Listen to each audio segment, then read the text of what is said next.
Good evening. Thanks for joining us on India Business Hour. I'm Shireen Bhan. The headlines that we're tracking for you this evening. The new SEBI chief Tuhin Kanta Pandey calls for more proactive disclosures from his own employees.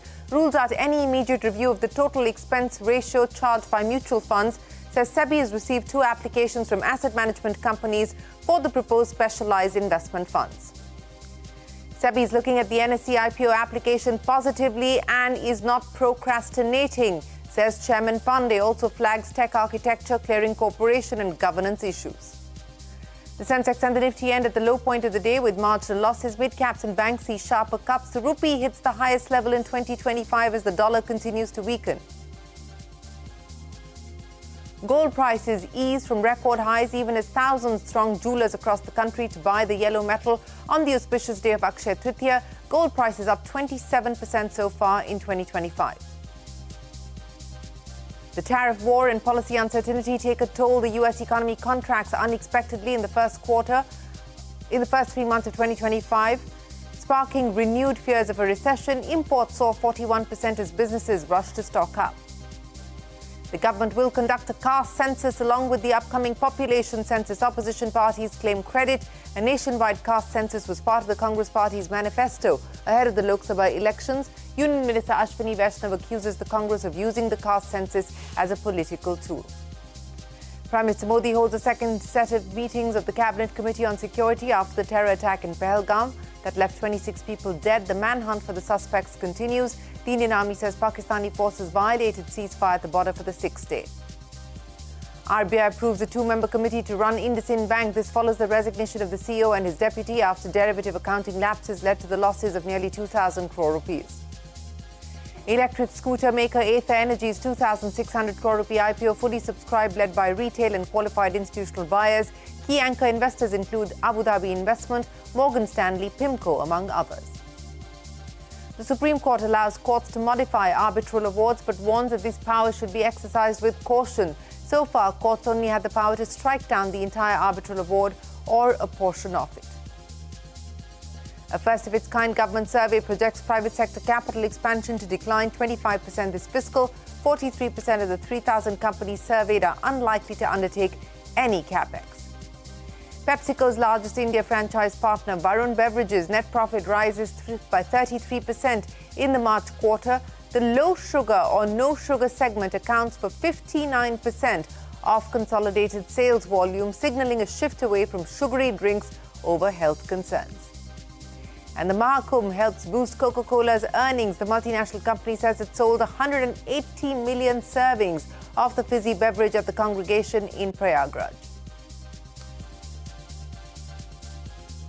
Well, first up, the day's market action. The Lal Street ended at the day's low with major selling seen in the broader markets, while the Nifty managed to hold on to the 24,300 mark. 36 out of the 50 Nifty stocks closing in the red. Mid-caps and banks underperformed today, with mid-cap index down by about 460 points, a 300-point cut there on the Nifty Bank. That's the market snapshot for you. In the currency market, the rupee rose to its highest level for 2025 so far. This as the US dollar continues to weaken. That's the rupee for you, 84.48. Strong foreign inflows and lower crude oil prices also boosted sentiment, and that's the currency market action. On to gold prices. They've eased from their record highs this evening as thousands throng jewelers across the country to buy the yellow metal on the auspicious day of Akshaya Tritiya. The price of 10 grams of gold in India was over 96,000 rupees. Prices have nearly doubled from around 47,000 rupees in 2021. In fact, gold prices have seen a sharp rise in the last couple of years. The yellow metal has been among the best performing asset classes, with prices rising 15% in 23, 28% in 24 and 27% in 2025 so far. On to the big data point that's moving the markets worldwide. The US economy contracted in the first 3 months of 2025, adding to recession fears amidst President Trump's trade war. GDP fell at an annual rate of 0.3% as against Wall Street's expectations of a 0.4% growth. Imports surged by 41%, led by a 51% increase in goods as businesses rushed to stock up ahead of the tariff imposition. Meanwhile, President Trump has expressed optimism over a trade deal with India. Speaking to reporters outside the White House, Trump said tariff talks with India are coming along great and he expects a deal soon. Commerce Secretary Howard Lutnick also said that the Trump administration has reached its first trade deal. However, he did not reveal the name of the country involved. Take a look. India is coming along great. I think we'll have a deal with India. The Prime Minister, as you know, was here 3 weeks ago, and they want to make a deal. We'll see what happens. Well, that's President Trump there on the possible deal with India. But the big newsmaker this evening, new SEBI chief Tuhin Pandey has called for more proactive disclosures from his own employees. So the recently set up committee that's looking into disclosure rules will not just look at beefing up disclosure norms for directors and key managerial personnel, but also look at employee-wide regulations. Here are some of the other big headlines from his interaction with CNBC TV 18's Latha Venkatesh. For starters, Pandey has ruled out any immediate review of the total expense ratio charged by mutual funds. He's also said that the market regulator has received 2 applications from asset management companies for the proposed specialized investment funds. Remember, this is a new product that SEBI wants to place between mutual funds and portfolio management services. The SEBI chief has also said that the regulator is looking at NSE's IPO application, and I quote, positively, and is not procrastinating on it. However, he also flagged issues relating to tech architecture, the clearing corporation's operations and governance at the exchange. Here's the SEBI chief.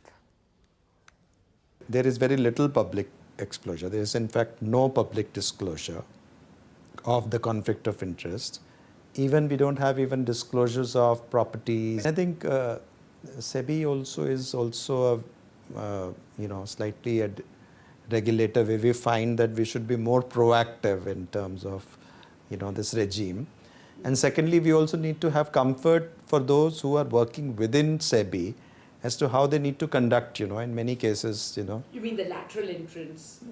Not only lateral entrance, even the people who are employees, they also need to, when they are passing orders or dealing with the case, need to know. They need to very clearly know where it will fit. So I think we have to update that particular, both the ESR and the board resolution. The committee obviously will look at the best practices for other regulators in the world as well. That investment product between mutual funds and PMS, we were expecting new rules to come on that special investment units. Yes, the new regulation framework has already been out. Okay. Now we have received 2 applications also from 2 AMCs. Okay. So I think in a matter of 10 days, we would have cleared them. The second tranche of F&O rules, when should we expect it? Well, I can't give you the deadline, but No, I mean in a month. Yeah, Even a broad ballpark. I think very shortly, yes. Within a month, I think we should be able to arrive at, yes. I will not agree with your point that the fixation of an upper ceiling TER is a way to cartelize, because that is an upper ceiling. You can always compete. It tends to be, is all I'm saying. That it is always competing. Now, if you see, for example, the brokerage. In the brokerage, you have an upper ceiling of 2.5%. In equity also, the people will compete and the people will do that. So right now, I think what we should say, we should not look at as simply removing the ceiling. Okay. Will not mean that, the people will not, you are saying that everyone is crowding around the... Yeah, somehow the TER is not related to performance. It has become like that. It has become everyone congregating around SEBI's limit. I think in many cases, people are looking at performance in a variety of ways. I think when the investors are looking at returns, they are looking at, so they are not necessarily looking at TER also. There are certain issues which are going back and forth. I think they have. Is it that co-location litigation case which is the prime roadblock? There is, I think that is one case where I think some solutions can be found in terms of settlement, etc. And there is a technology architecture issue, then there is a governance, and then is a clearing corporation. And we intend to look at positively forward to, not as a procrastinating device, No, but actually to make it happen. Okay. But Clearing Corp, their argument usually is that BSE has been allowed, why are we being asked to reduce our stake? That's the point. But at the same time, we have to really keep in mind that, it's substantial, is 90% of the market share, market thing is. So we have to see the, keeping in view the market integrity in others, how we will basically it's a question of a roadmap. And you can catch that full interview with the SEBI chief Tuhin Kanta Pandey at 9:30 p.m. right here on CNBC TV 18. And staying with SEBI, the market regulators warned investors against engaging with opinion trading platforms. SEBI reiterating that these platforms operate outside its regulatory framework and offer no protection. In fact, in its latest advisory, SEBI has explained that opinion trading platforms let investors bet on yes or no outcomes of an underlying event. Any trading of securities on them is illegal, and such platforms could face action for violations. Stock exchanges have also been asked to take appropriate measures to protect investors. So that's a fresh reiteration coming in from SEBI against opinion trading sites.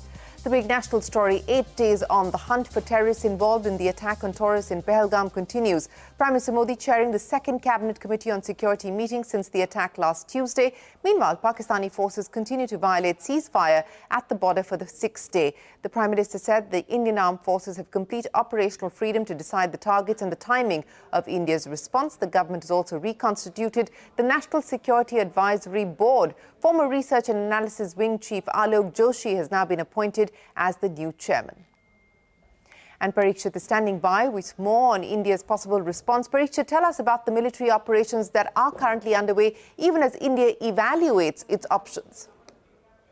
Sources tell CNBC TV 18 that intense counter-terror operations are on in Pahalgam area to hunt for the terrorists who were involved in the strike on civilians. Simultaneous joint counter-terror operations are taking place in Kishtwar, Udhampur and Kathua regions of Jammu and Kashmir. India and Pakistani forces fired approximately 1,000 rounds at each other in the span of 1 hour yesterday after Pakistani forces violated the ceasefire at the Pargwal sector in Jammu. This is in the international border. Pakistani forces have been violating ceasefire in Baramulla, Kupwara, Akhnur sectors. Why? Sources explain that Pakistan is doing this because their army believes it can dominate these areas.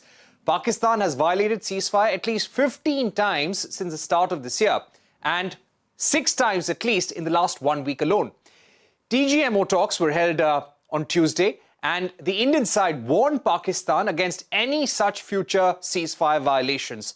The Indian Air Force is also carrying out military exercises, which are being called routine exercises all across the country, and Rafale fighters have also been brought into these exercises. All right, Parikshit, many thanks for joining us. Now, sources tell CNBC TV 18 that intense counter-terror operations are on in Pahalgam, as Parikshit was just reporting. Simultaneously, joint counter-terror operations are taking place in Kishtwar, Udhampur and Kathua. Indian and Pakistani forces have fired approximately 1,000 rounds at each other after Pakistan violated the ceasefire in the Pargwal sector in Jammu. Pakistan forces have been violating ceasefire in Baramulla, Kupwara and Akhnur sectors as well. So that is the latest there as far as the operations on the ground are concerned. The Indian government has also responded to Pakistan Army's statement that India has no evidence of Pakistan's involvement in the Pahalgam attack. Parikshit, let me come back to you with what your sources are telling you on that claim by Pakistan. Well, the defense sources and sources of the government have said that the DG ISPR of the Pakistani army, whatever he said, it's just a pack of lies, and this is only a cover for them.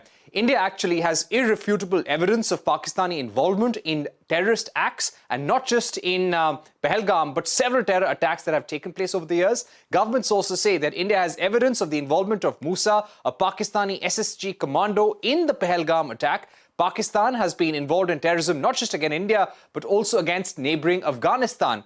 We learned that in the past week, Pakistan has also carried out cyber attacks on Indian Army-related websites, but they have not managed to breach the Indian Army cyber infrastructure.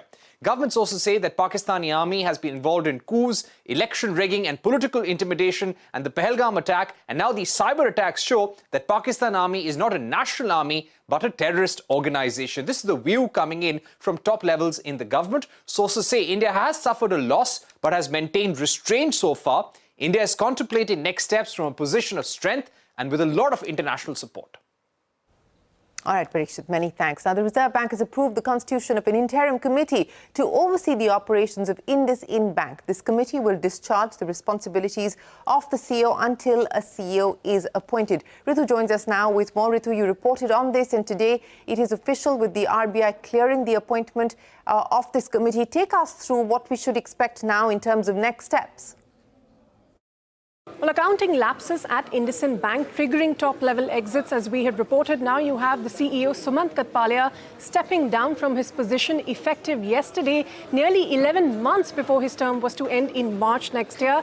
This is the third major exit from the bank in just this year, with the CFO stepping down in January, even before the derivatives discrepancies were disclosed, following which the Deputy CEO, Arun Khurana, resigned earlier this week, and now, of course, the CEO himself. Now, in light of this, the Reserve Bank of India has approved an executive committee to oversee the operations of the bank. That will comprise of Soumitra Sen, who is the head of consumer banking, and Anil Rao, the chief administrative officer. And this committee, in turn, will work under the guidance of the oversight committee, which will be chaired by the chairman of the bank, that is Sunil Mehta. Now, these exits come after the Grant Thornton independent investigation identified some of the key people that were responsible for the lapses, in light of which, of course, now the board has taken action to realign the roles and responsibilities.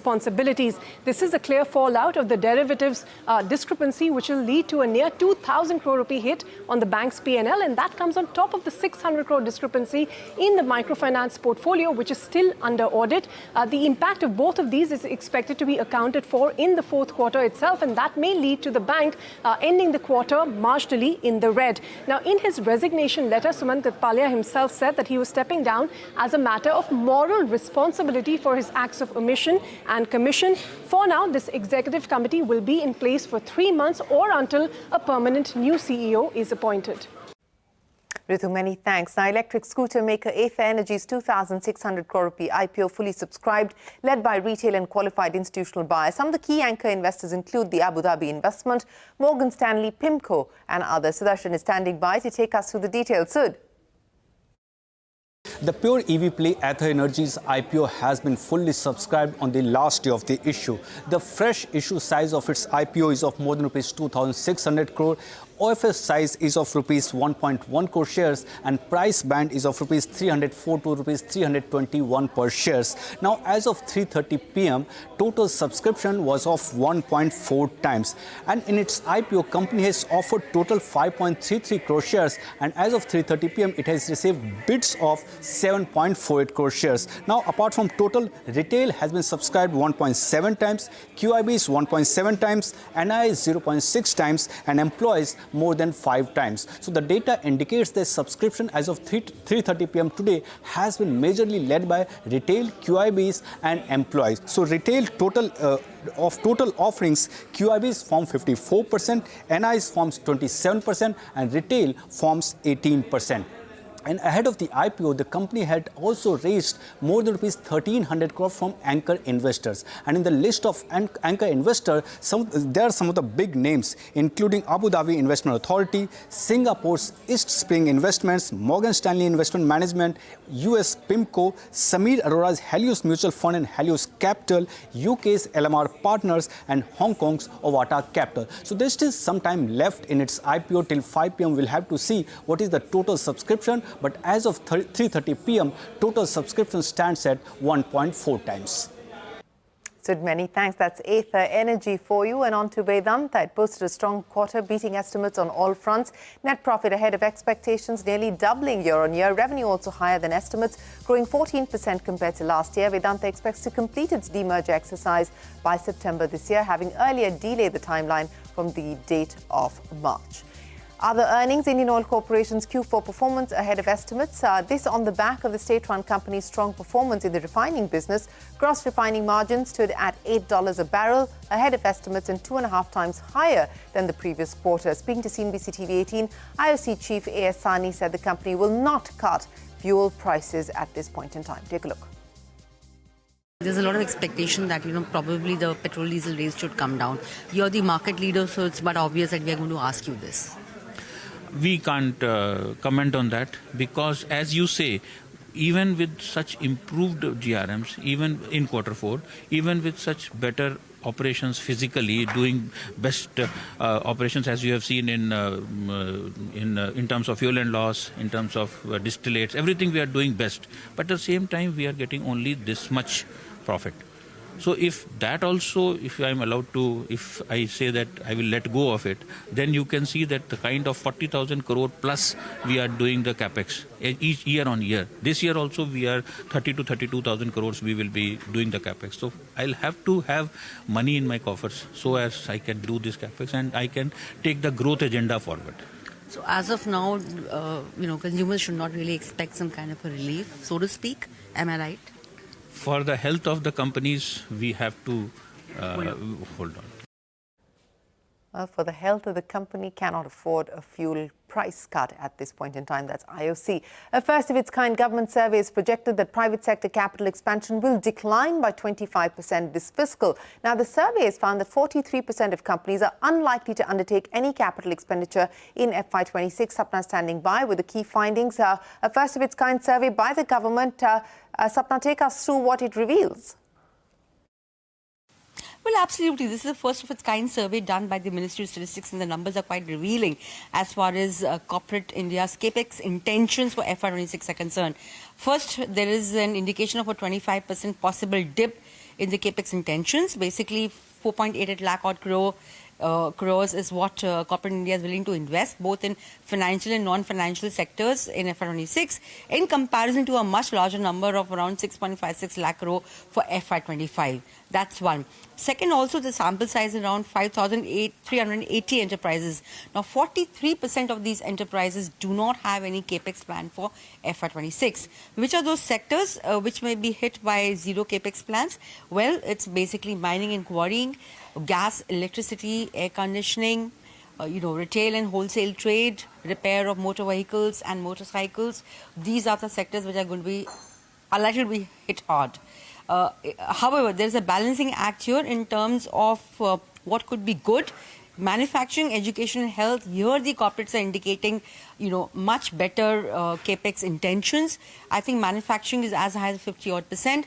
So a bit of a relief on that front. But the fact remains that the overall number is likely to be lower by 25% as far as the corporate India's capex plans or intentions are concerned for FY26. Sapna, many thanks for joining us. Up next on India Business Hour, non-sugary drinks were a sweet spot for Beverages in the March quarter. That and more when we return. And you can catch all of CNBC TV 18's news and updates on YouTube, Facebook, Instagram, X and Jio Hotstar. The Cabinet Committee on Political Affairs decided to include caste enumeration in the next caste census. Now, Union Minister Ashwini Vaishnav said the census will be held in a transparent manner.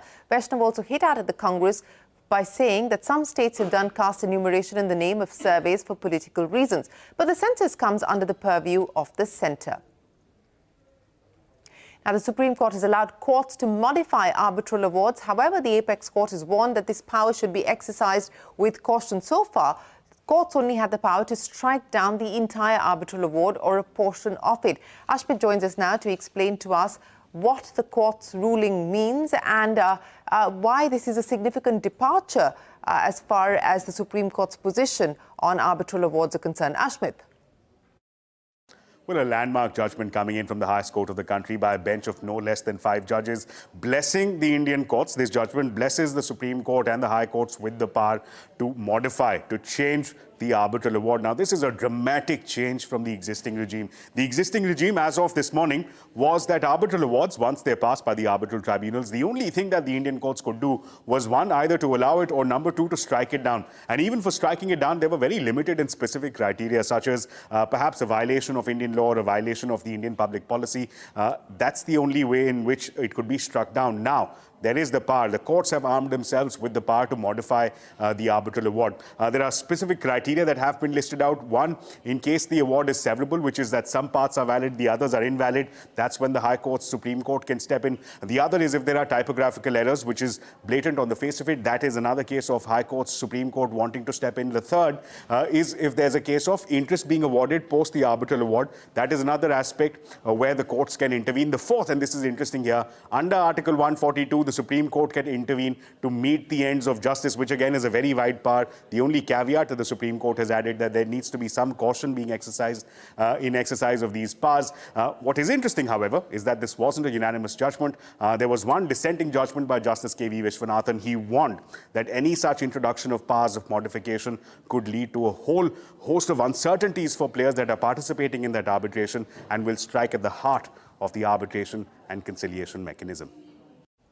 Ashwin, many thanks. Now, sticking with action from the Supreme Court, the Apex Court has declared digital access as a fundamental right.